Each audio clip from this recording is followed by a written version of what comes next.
Hello everyone, welcome to Z classes 4.0।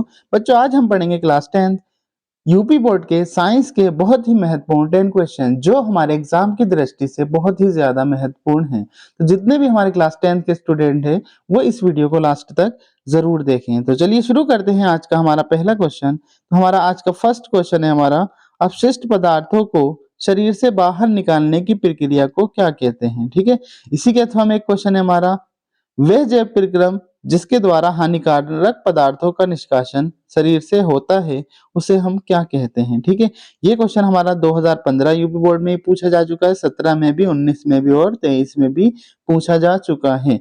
तो बच्चों बताइए, इसका आज का हमारा फर्स्ट ऑप्शन है, ए है हमारा पोषण, बी है हमारा श्वसन, सी है हमारा उत्सर्जन और डी क्या है हमारा परिवहन। तो बताओ बच्चों इसका आंसर क्या होगा। यानी कि अपशिष्ट पदार्थ यानी कि हमारी बॉडी से वेस्ट मटेरियल को बाहर निकालने की प्रक्रिया को क्या कहा जाता है।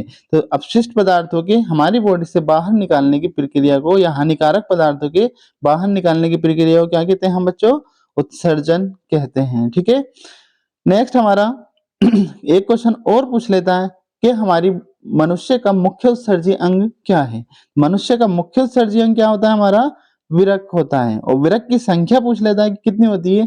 विरक की संख्या कितनी होती है बच्चों, 2। अगर जोड़ी में पूछे तो कितने होते हैं हमारा, एक जोड़ी। अगर संख्या पूछे तो विरक कितने होते हैं, 2। इसके अलावा एक क्वेश्चन और बनता है हमारा, पूछ लेता है कि मनुष्य का मुख्य श्वसन अंग क्या है। तो मनुष्य का मुख्य श्वसन अंग जो होता है वो क्या होता है बच्चों, फेफड़े होता है। ठीक है, तो मनुष्य का मुख्य श्वसन अंग पूछे तो क्या हो जाएगा हमारा, फेफड़े। ठीक है,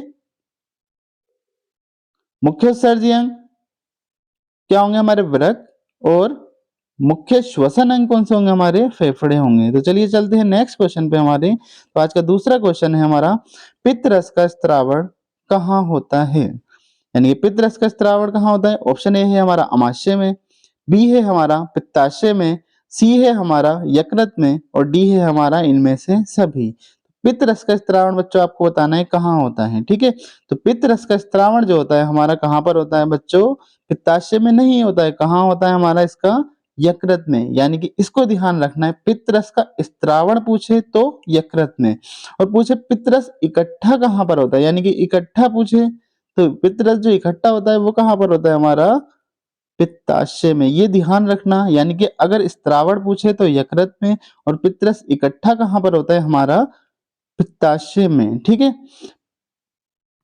और इससे एक क्वेश्चन और बन सकता है, ये पूछता है मनुष्य के शरीर की सबसे बड़ी ग्रंथि कौन सी है। तो सबसे बड़ी ग्रंथि पूछे तब भी हमें क्या लगाना है, यकृत लगाना है। यकृत का काम क्या होता है, शरीर में बनने वाली हानिकारक विषैले पदार्थों को यानी कि खत्म या नष्ट कर देना। ठीक है, एक और पूछता है यकृत का भार कितना होता है। तो वो मैंने बताया था आपको, यकृत का भार कितना होता है हमारा, 1.5 kg होता है। ठीक है, चलिए चलते हैं नेक्स्ट क्वेश्चन पर।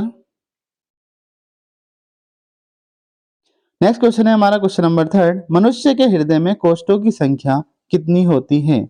मनुष्य के हृदय में कोष्ठों की संख्या पूछिए कितनी होती है। ऑप्शन ए है हमारा 4, बी है हमारा 3, सी है हमारा 2 और डी है हमारा इनमें से कोई नहीं।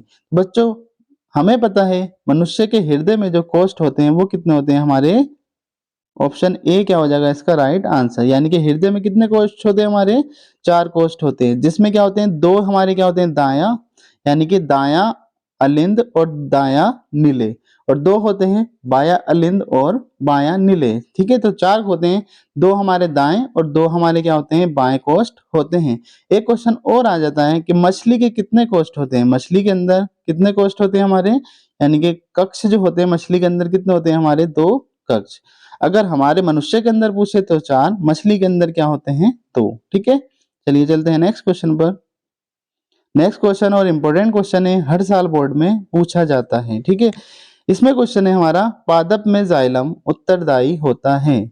ऑप्शन ए है हमारा भोजन के वहन हेतु, बी है हमारा एमाइनो अम्ल के वहन हेतु और सी है हमारा जल के वहन हेतु और डी है हमारा ऑक्सीजन के वहन हेतु। ठीक है, तो इसमें बताओ बच्चों आंसर क्या होगा। तो इसका आंसर जो होगा हमारा जाइलम, जा फॉर जाइलम, जा फॉर जल, यानी कि जाइलम जो होता है उत्तरदायी होता है जल के वहन हेतु। ठीक है, ये ध्यान रखना है हमारा, जा फॉर जल और जा फॉर जाइलम।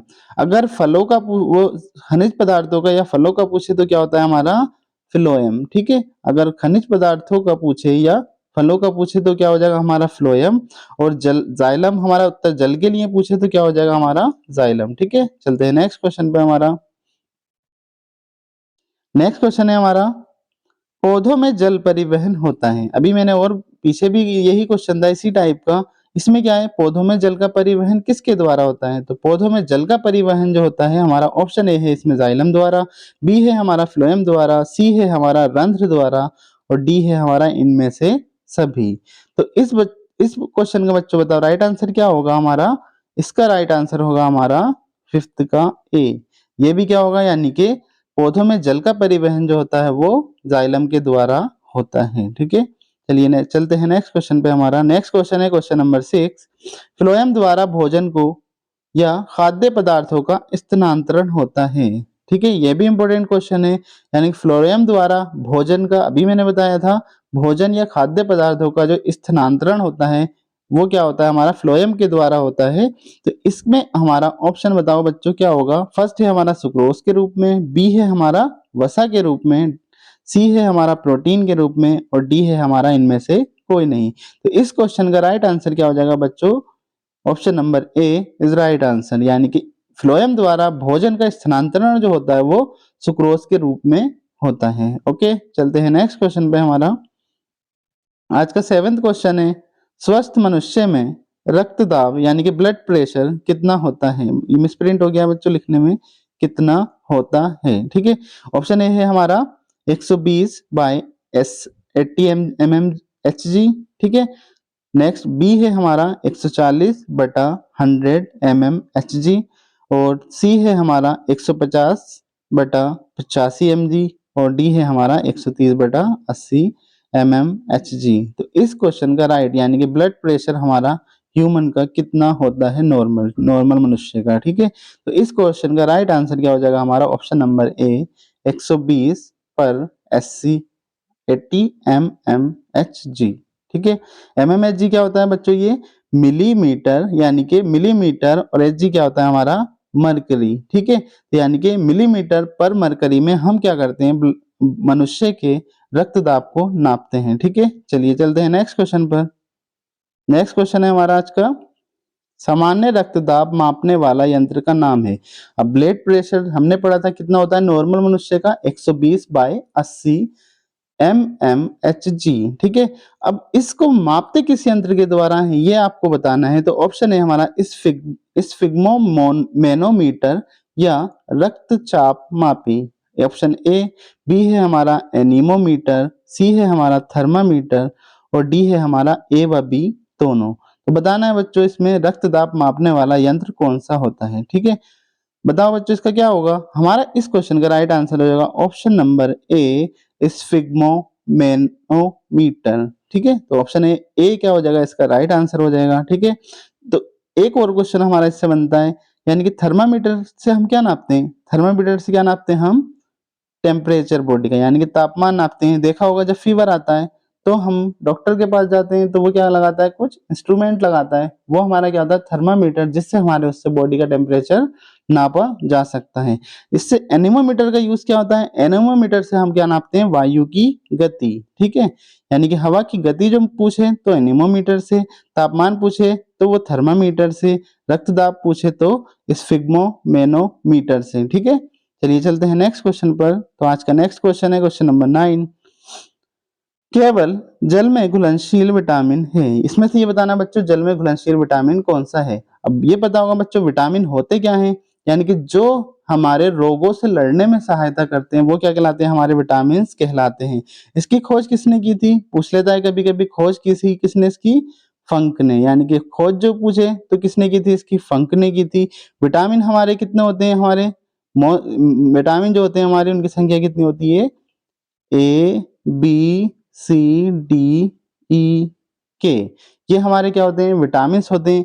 अब इसमें से होते हैं कुछ हमारे जल में घुलनशील होते हैं और कुछ क्या होते हैं? हमारे वसा में घुलनशील होते हैं। तो जल में घुलनशील विटामिन कौन कौन से होते हैं मैं बता देता हूँ आपको। बी और सी जो होते हैं हमारे वो जल में घुलनशील होते हैं और इसके बाद जितने भी बचे हमारे ADEK यानी कि ADEK ये हमारे होते हैं बच्चों वसा में घुलनशील विटामिन। ठीक है, तो बताइए इस क्वेश्चन का राइट आंसर क्या हो जाएगा? ऑप्शन ए है हमारा विटामिन ए, बी है हमारा विटामिन बी, सी है हमारा विटामिन सी और डी है हमारा बी व सी दोनों।